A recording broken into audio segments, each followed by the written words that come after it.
Mid cap मसाला देख रहे हैं आप और इस शो में, इस पावर पैक शो में मैं कहूंगा कि आपको कमाई के मौके जानने को मिलेंगे। इसके अलावा अहम खबरों और ट्रेंड्स पर भी हमारी नजर रहेगी। बाजार की रणनीति सबसे पहले समझने की कोशिश करते हैं। तो बाजार में एक तरह की गिरावट हावी होती हुई, जी हाँ, आप देखिए 25,550 के नीचे इस वक्त निफ्टी, और यहां पर एक तरह का प्रेशर हमें साफ तौर पर निफ्टी में नजर आता हुआ। वहीं अगर हम बैंक निफ्टी की बात करें तो यहां पर लगभग 200 अंकों की गिरावट देखने को मिल रही है।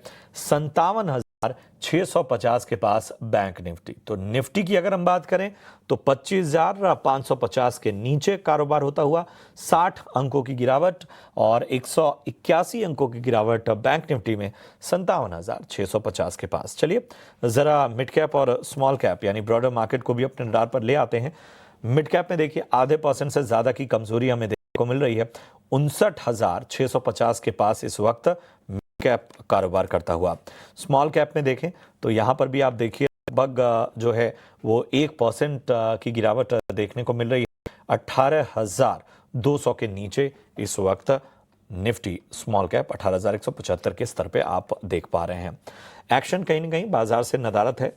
खबरों के दम पे और नतीजों के दम पे जो कुछ स्टॉक चल रहे हैं वही चल रहे हैं, और उसका अंदाजा आपको एडवांस डिक्लाइन रेशियो से भी हो जाएगा। देखेंगे कि 618 शेयर ऐसे हैं जो कि इस वक्त हरे निशान में हैं, और 2,134 शेयर ऐसे हैं जो कि इस वक्त लाल निशान में कारोबार कर रहे हैं। तो मार्केट ब्रेथ भी बहुत ही कमजोर संकेत देते हुए कमजोरी वाले शेयरों की संख्या ज्यादा। इन सब के बीच में मैं परिचय करा दूं, हमारे साथ रैली गियर ब्रोकिंग के अजीत मिश्रा साहब चर्चा में शामिल हो रहे हैं। अजीत जी गुड मॉर्निंग। प्रशांत बात कर रहा हूं, और बड़ा ही सुस्त सा मार्केट आज देखने को मिल रहा है, और जाहिर सी बात है इन सब के बीच में एक्शन कहीं पे नजर नहीं आ रहा। मतलब आप मार्केट की बात कर लें, ब्रॉडर मार्केट की बात करें, स्टॉक स्पेसिफिक एक्शन खबरों और नतीजों के दम पे ही हमें देखने को मिल रहा है। ऐसे मार्केट में आज के लिए आपकी ओर से क्या सलाह होगी? शुक्रिया प्रशांत। प्रशांत बिल्कुल देखिए जिस तरीके से अभी तक हम देख रहे थे कि मार्केट में प्रॉफिट टेकिंग का फेज ज़रूर था, बट आप कहीं न कहीं शॉर्ट टर्म एवरेज जो कि 20 ईएमए जो फर्स्ट लाइन ऑफ डिफेंस होता है, जो 25,600 पे था, वो लास्ट ट्रेडिंग सेशन में टेस्ट हुआ। आज के सेशन में शुरुआती जो थोड़ी-सी स्टेबिलिटी के बाद जो प्रेशर दिख रहा है कि अब आप 25,600 के नीचे ट्रेड कर रहे हैं, वो यही इंडिकेट कर रहा है कि थोड़ा-सा प्रॉफिट टेकिंग यहाँ से और बढ़ सकती है। करीब 25,450 25,400 के जो ज़ोन है, वहाँ जाते हुए आपको ये गिरावट थमती हुई नज़र आएगी। तो यहाँ से मान के चलिए करीब 100 150 पॉइंट और मार्केट में यहाँ से प्रेशर देखने को मिल सकता है आने वाले दिनों में। क्योंकि आज सेंसेक्स की एक्सपायरी है, तो एक्सपायरी रिलेटेड ट्रेड्स भी ट्रिगर हो रहे हैं। तो वो सारे फैक्टर्स तो अभी यही इंडिकेट कर रहे हैं कि थोड़ा-सा प्रॉफिट टेकिंग का बायस रहेगा। चैलेंज बट प्रशांत मुझे लगता है कि ज़्यादा ब्रॉडर मार्केट में है। कॉज़ मिड कैप आपके रिकॉर्ड हाइस के पास था। निफ्टी मिड कैप की हम बात करें तो वहाँ पे करीब 8% से ज़्यादा कट जो कि आपने बताया शो की शुरुआत में। स्मॉल कैप में अंडर परफॉर्मेंस ऑलरेडी चल रही है। तो ये कहीं न कहीं ज़्यादा डेंट कर रहा है सेंटिमेंट्स को, कॉज़ मेजॉरिटी हम सबको पता है कि कैश साइड की positions mid cap, small cap में ज़्यादा रखते हैं लोग। तो वहाँ पे एक अच्छी गिरावट, एक डिसाइसिव करेक्शन देखने को मिली है अक्रॉस द बोर्ड। तो वो कहीं न कहीं ज़्यादा परेशान कर रहा है मार्केट को। इंडेक्स लेवल पे मैं कहूँगा कि अभी भी कुछ खास मेजर डेंट नहीं हुआ है। मीन्स ये करेक्शन ज़रूर है, बट 400 से लेकर 450 का ज़ोन है, वो एक इम्पोर्टेंट सपोर्ट एरिया है। मिड कैप, स्मॉल कैप में ज़्यादा सँभलने की ज़रूरत है आपको। तो जब मार्केट में रिकवरी भी आएगी तो आपको लार्ज कैप पे और लार्जर मिड कैप पे, इन पे ज़्यादा फ़ोकस करिएगा टू प्ले द रीबाउंड। तो ब्रॉडर मार्केट जो है वो ज़्यादा डेंट कर रहा है, और इस वजह से जो है वहाँ पर चिंता ज़्यादा है। बाकी पूरे बाजार पर रणनीति आपको अजीत जी ने बताई। अजीत जी लगे हाथ अपनी आज की टॉप रिकमेंडेशंस भी बता दीजिए। बिल्कुल देखिए मार्केट टोन को देखते हुए यहाँ पे मेरे हिसाब से दोनों साइड पे आपको पोजीशनिंग मेंटेन करनी चाहिए। पहली रिकमेंडेशन सेल साइड पे होगी बंधन बैंक की। तो बैंकिंग चाहे तो एज अ सेक्टर आपने देखा है कि काफी स्ट्रॉन्ग आउट परफॉर्मेंस है, बट इस स्टॉक की जो अंडर परफॉर्मेंस है वो काफी लंबे टाइम से चलती आ रही है और अभी भी कोई साइन ऑफ रिलीफ नहीं है। पोस्ट नंबर जिस तरीके से डिक्लाइन हमने देखा था स्टॉक में अनफोल्ड होते हुए, वो गहराता हुआ नजर आ रहा है और एंटिसिपेटेड है कि 140 तक लेवल्स नियर टर्म में यहाँ पे आपको देखने को मिल सकते हैं। तो यहाँ पे आप शॉर्टिंग पोजीशन बना सकते हैं 160 के स्टॉप लॉस के साथ। वहीं पे स्ट्रेंथ के साइड पे आप जीएमआर एयरपोर्ट को अगर आप देखेंगे तो करीब करीब 1.5 महीने का कंसोलिडेशन और काफी स्ट्रांगली होल्ड कर रहा है अमिड दिस सेक्शन। तो ये इंडिकेशन है कि जब भी मार्केट में थोड़ी स्टेबिलिटी आएगी, रिबाउंड आएगा, तो यहाँ पे आपको अच्छे देखने को मिल सकते हैं जो कि स्टॉक करीब 102 तक ले जाए। तो यहाँ पे आप 92 के स्टॉप लॉस के साथ लॉन्ग पोजीशन बना सकते हैं। हमारे एयरपोर्ट्स 92 के स्टॉप लॉस के साथ 102 के लक्ष्य की खरीदारी करनी है। एक सेल साइड की भी कॉल है जो अजीत जी की तरफ से आ रही है बंधन बैंक में। यहां पर आपको स्टॉप लॉस 160 का और टारगेट जो है वो 140 का मेंटेन करना है। चलिए इन सब के बीच में जरा एक्शन देख लेते हैं। टॉप 3 एक्शन कहां पर देखने को मिल रहा है मिड कैप में। तो आप देखेंगे कि साफ तौर पर एस्ट्रल, जी हाँ, आज 6% का उछाल हमें देखने को मिल रहा है और उम्मीद से बेहतर नतीजों का इंपैक्ट जो है वो एस्ट्रल के स्टॉक पर कहीं ना कहीं एक रिसेप्शन के तौर पर देखा जा रहा है। दूसरा पेटीएम, यहाँ पर एबिटा जो है वो अनुमान से बेहतर आया है और कुछ खबरें भी जो हैं पेटीएम को लेकर हैं, कुछ अनाउंसमेंट्स भी हैं, वो भी बहुत इंपॉर्टेंट है, उस पर भी निगाह रहेगी। 3.5% ऊपर इस वक्त पेटीएम का शेयर। एनएचपीसी लगभग 2.5% की गिरावट हमें देखने को मिल रही है और नतीजों से पहले एक तरह का करेक्ट फेज एनएचपीसी में देखने को मिल रहा है।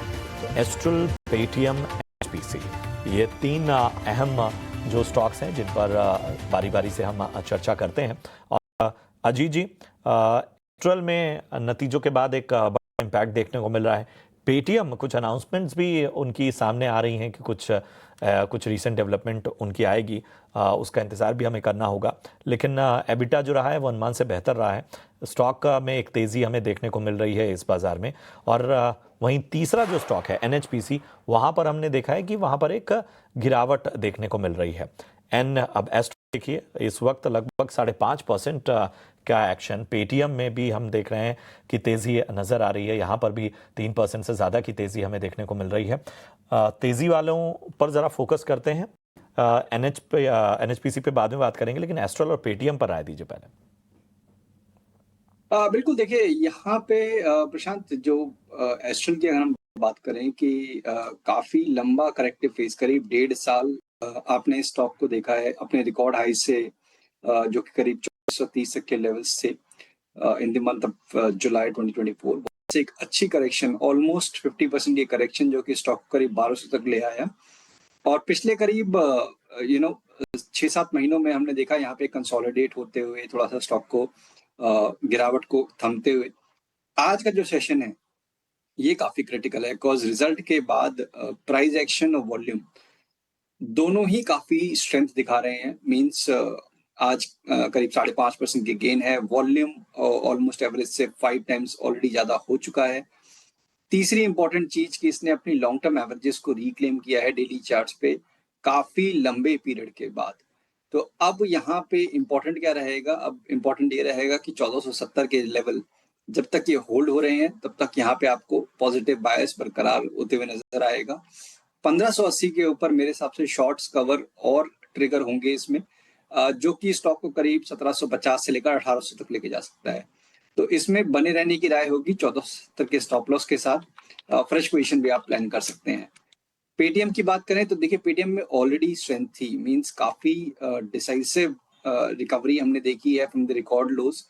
रिजल्ट से पहले भी एक टाइट रेंज में कंसोलिडेट कर रहा था। आज एक अटेम्प्ट हुआ ब्रेकआउट का उस रेंज से, बट वो सस्टेन नहीं हो पा रहा है। तो कहीं ना कहीं लगता है कि कुछ फ्रेश ट्रिगर की जरूरत है यहाँ पे कि आप 1310 1320 के लेवल को डिसाइसिवली ब्रेक करें या फिर नेक्स्ट लेग के लिए तैयारी करें करीब 1400 तक की लेवल्स की। तो अभी के लिए पेटीएम में होल्ड की रिकमेंडेशन होगी अगर आपके पास कोई लॉन्ग पोजीशन है। फ्रेश बाइंग के लिए 1320 के ऊपर आप बाय करें। 1270 ये आपका स्टॉप लॉस रहेगा, जबकि यहाँ पे 20 EMA प्लेस्ड है, वो आपका एक इंपॉर्टेंट सपोर्ट एरिया है।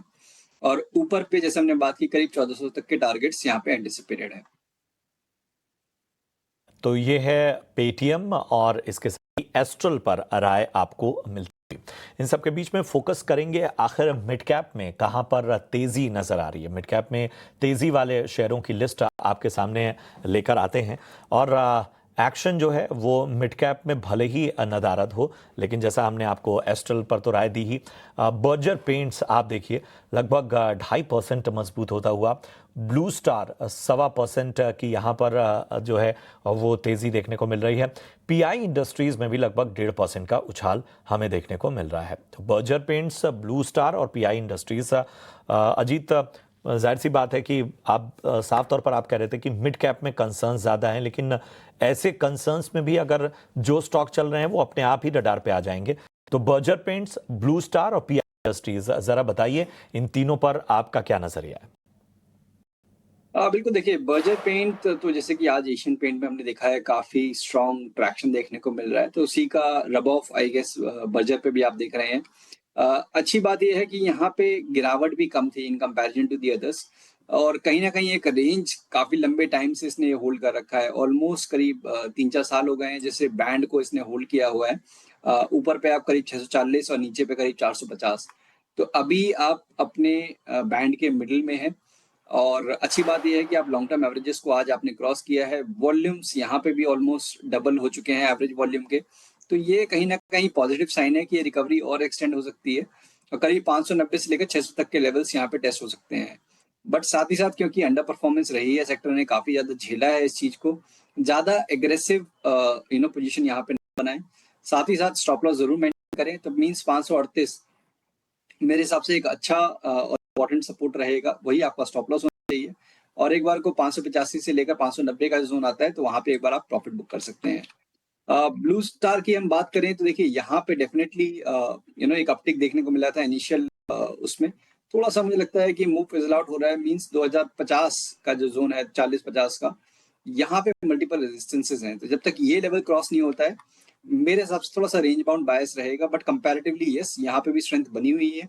तो जिनके पास पोजीशन है वो बने रह सकते हैं 1860 के स्टॉप लॉस के साथ। फ्रेश मोमेंटम के लिए आपको 2040 के ऊपर का वेट करना पड़ेगा।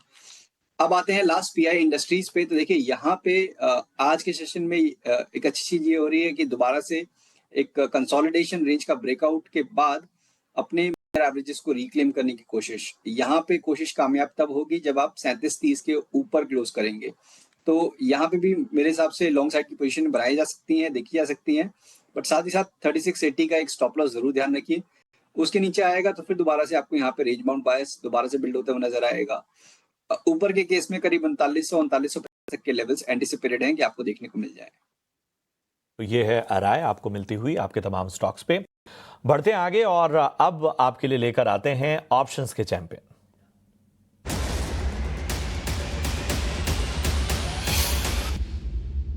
और एंजल वन से राजेश भोसले साहब हमारे साथ इस वक्त चर्चा में जुड़ चुके हैं। Rajesh ji, good morning. बताइए ऑप्शन की रणनीति आज के लिए क्या है? नमस्कार प्रशांत जी। देखिए, मार्केट में मिड कैप स्पेस में काफी जोरदार सेलिंग दिखाई दे रही है, बट एक काउंटर जो है वो मार्केट को होल्ड कर रहा है, डिफेंड कर रहा है, वो है रिलायंस का अगर आप रिसेंट चार्ट स्ट्रक्चर देखें तो हार्ट ऑफ हार बॉटम ट्रेड कर रहा है और आज एक स्ट्रॉन्ग किकिंग पैटर्न फॉर्मेशन दिखाई दे रहा है। तो एक्सपेक्ट करके रिलायंस जो है एक डिफेंसिव के जैसा एक काउंटर सपोर्ट करेगा, तो रिलायंस का 1500 का कॉल ऑप्शन यहाँ पे बाय करना है। ये अराउंड 23-24 के रेंज में ट्रेड कर रहा है, तो इसे बाय करना है 14 के स्टॉप लॉस के साथ फॉर द टारगेट ऑफ 44। इसका जो लॉट साइज है 500 का है, तो जो मैक्सिमम स्टॉप लॉस एज पर ट्रेड सेटअप होगा 5000 का, एंड जो टारगेट हम यहाँ से एक्सपेक्ट करें वो होंगे 10,000 के। चलिए, बहुत बहुत शुक्रिया करेंगे राजेश जी आपका इस अहम रणनीति के लिए, ऑप्शन के तमाम कॉल्स और लेवल्स हमारे दर्शकों के सामने रखने के लिए। इसके साथ ही सेबी का स्टैंडर्ड रिस्क डिस्क्लोजर भी आपके सामने लेकर आते हैं, जो बताता है कि फ्यूचर और ऑप्शन ट्रेडिंग में जोखिम बहुत है, रिस्क बहुत है, इसलिए सोच समझकर ट्रेडिंग इनिशिएट करें और वित्तीय सलाहकार की मदद जरूर लें। चलिए बढ़ते हैं आगे और अब एशियन पेंट्स को रडार पे ले आते हैं। अभी थोड़ी देर पहले हम बात भी कर रहे थे, आज काफी चमक देखने को मिल रही है। ब्रोकरेजेस ने क्या राय दी है, क्या कुछ खबरें हैं? अभिषेक सत्यव्रतम हमारे साथ जुड़ चुके हैं। अभिषेक, बताएं आज एक अलग ही चमक एशियन पेंट्स में, वजह क्या है? बिल्कुल, देखिए, कहा जाता है कि किसी का फायदा किसी का नुकसान, और एशियन पेंट्स के केस में भी वही हो रहा है, क्योंकि बिरला ओपेस जो कि ग्रासिम की कंपनी है, बिरला ओपेस के सीईओ रक्षित हरगावे ने अचानक से कंपनी से इस्तीफा दिया है, काफी ये सरप्राइज एग्जिट है और 18 महीने पहले इन्हीं की अगुवाई में कंपनी को लॉन्च किया गया था। इस कंपनी को स्केल करने में, तमाम जगह पर प्लांट सेटअप करने में काफी अहम भूमिका रही और इनके एग्जिट को इस तौर पर देखा जा रहा है कि शायद जो कॉम्पिटिटर जो कंपनीज है, चाहे वो बर्जर हो, एशियन पेंट्स हो, सबके लिए थोड़े फायदे वाली चीज हो सकती है। क्यों? क्योंकि डेकोरेटिव सेगमेंट में बिरला ऑपस की जो पैठ थी लगातार बढ़ रही थी। अगर हम मार्केट शेयर की बात करें तो 10% से ज्यादा का मार्केट शेयर हो गया है और 10% ज्यादा मार्केट शेयर है और 10,000 से ज्यादा टाउन्स में कंपनी की पहुंच हो गई है बिरला ऑपस की। तो ये एग्जिट है एशियन पेंट्स के लिए, इसको एक अच्छे फायदे के तौर पर देखा जा रहा है। कुछ और पॉजिटिव चीजें हो रही हैं एशियन पेंट्स के लिए। ये है कि MSCI स्टैंडर्ड इंडेक्स में वेटेज बढ़ने वाला है एडजस्टमेंट के बाद और उस वेटेज के बढ़ने के चलते नुवामा के मुताबिक $95 मिलियन का इनफ्लो आने का अनुमान है। तो इसके चलते एक फायदा हो रहा है। दूसरी चीज ये है कि क्रूड, जो कि पेंट कंपनीज के रॉ मटेरियल्स में क्रूड का जो हिस्सा है ऑलमोस्ट 40% का कॉस्ट आता है, तो क्रूड सॉफ्ट है। 2-3 हफ्ते के निचले स्तर पर भाव है। ब्रेंट क्रूड का $63 के आसपास है और हमने देखा है कि अमेरिका में भंडार बढ़ा है कच्चे तेल का, इसके चलते प्रेशर आए है क्रूड के भाव पर। 12 नवंबर को यानी कि अगले हफ्ते हम नतीजे भी आते हुए देखेंगे एशियन पेंट्स के और खबरें अभी आ रही हैं कि बोर्ड जो है डिविडेंड पर भी विचार करेगा, तो एक ट्रिगर ये भी हो सकता है। बाकी हाल फिलहाल हमने देखा है कि कुछ ब्रोकरेज हाउसेस ने अपग्रेड भी किया है शेयर को। लेटेस्ट अपग्रेड है वो नोमुरा का आया है। नोमुरा ने इस पर 3,100 रुपए का टारगेट दिया है, जो कि मंगलवार के बंद भाव से लगभग 25% के आसपास की अपसाइड वो शेयर में देख रहे हैं और जो पहले न्यूट्रल की रेटिंग थी, न्यूट्रल से बढ़ा के अब बाय एशियन पेंट्स के लिए। तो ये कुछ अच्छे ट्रिगर्स ब्रोकरेज हाउसेस के अपग्रेड्स शेयर को आज हम देख रहे हैं कि अच्छे रौनक दे रहे हैं। महीने भर की बात करें तो 11% शेयर चला है, 6 महीने में नेट 8%। 2025 का साल एशियन पेंट्स के लिए गुजरा है, करीब 13% के आसपास के रिटर्न कमा के इसने दिए हैं। अगर आप साल भर में देखेंगे तो अभी भी 10% आपको नीचे शेयर दिखाई देगा, लेकिन जो रिसेंट जो डेवलपमेंट्स हैं निश्चित तौर पर एशियन पेंट्स के लिए वो काफी सपोर्टिव हैं। शुक्रिया करेंगे इस अहम जानकारी के लिए अभिषेक का आपका। और हमने थोड़ी देर पहले ही एशियन पेंट्स और बर्जर पेंट्स पर चर्चा भी की थी और आपको अहम राय भी अजीत जी ने दी। इन सब के बीच में जरा ऑप्शन की नीति एक बार फिर आपकी सहूलियत के लिए दोहरा देते हैं और जरा स्क्रीन पर हम लेकर आते हैं कि आखिर आज ऑप्शन की रणनीति रिलायंस में क्या रही है। तो राजेश भोसले जी की ऑप्शन रणनीति आपके सामने। रिलायंस 1500 की कॉल आपको खरीदनी है 24 रुपए के प्रीमियम पर, 14 रुपए का स्टॉप लॉस, 44 का लक्ष्य, अधिकतम मुनाफा यहां पर आपको 10,000 तक का हो सकता है और नुकसान 5,000 तक का हो सकता है। और यहां रुकेंगे एक छोटे से ब्रेक के लिए, जल्द हाजिर होते हैं।